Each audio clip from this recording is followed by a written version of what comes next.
बातमी आहे शेतकरी कर्जमाफीच्या संदर्भातली, कारण प्रहारचे बच्चू कडू हे आता शेतकऱ्यांच्या कर्जमाफीच्या विरोधात पुन्हा एकदा मैदानात उतरलेत आणि त्यांनी थेट मुख्यमंत्री देवेंद्र फडणवीस यांच्यावरती घणाघाती टीका केलेली आहे। कर्जमाफीचा मुहूर्त काढायला बामणाची वाट बघत आहात का?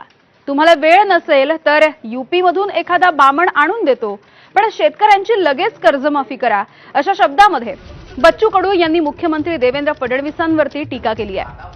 काल रात्री सांगोल्यामधल्या घेरडी इथे शेतकऱ्यांचा आसूड मेळावा घेण्यात आला आणि त्यावेळेला बच्चू कडू बोलत होते। आजवर इतका लबाड मुख्यमंत्री देशानं पाहिला नाही, एवढे लबाड देवाभाऊ बोलतात असं बच्चू कडू म्हणाले। सोयाबीन खरेदीचा प्रस्ताव केंद्राला पाठवल्याचं ते सांगतात।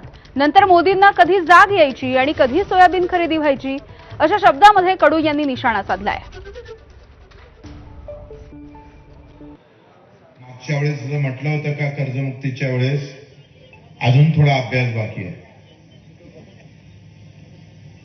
मला वाटतं आपण सगळे मिळून 4-4 पुस्तकं सगळे त्यांना पाठवून देऊ। राहिलेल्या पुस्तकातला अभ्यास कमी झाला असेल तर देवाभाऊ 2-3 पुस्तक अधिक घेऊन जा, थोडा अधिक अभ्यास करा, पण योग्य वेळ कधी येते ते तर सांगा। आता कोणत्या वामनाला विचारलं पाहिजे ते तरी सांगा, आम्ही आणतोय, यूपीतला घेऊन येतोय। म्हणजे कर्जमाफीचा कोरा कोरा म्हणणारा माणूस आज शब्द बोलायला तयार नाही। एवढा लबाड बोलणारा देशातला पहिला मुख्यमंत्री देवाभाऊ असं एवढा लबाड बोलतो माणूस। काय बोलले का आम्ही आता सोयाबीनचे केंद्र सुरू करतोय, आता करतो आणि आता आम्ही प्रस्ताव पाठवला म्हटलं भरणे मामाला मी फोन केला, लागला नाही।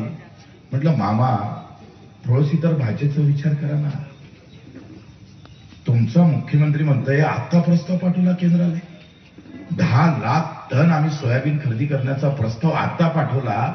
मोदीजीला जाग कधी येईल आणि ते मंजूर कधी भेटन, मग खरेदी कधी सुरू होईल, तेपर्यंत सोयाबीन तर हातून चाललं हो तुमच्या।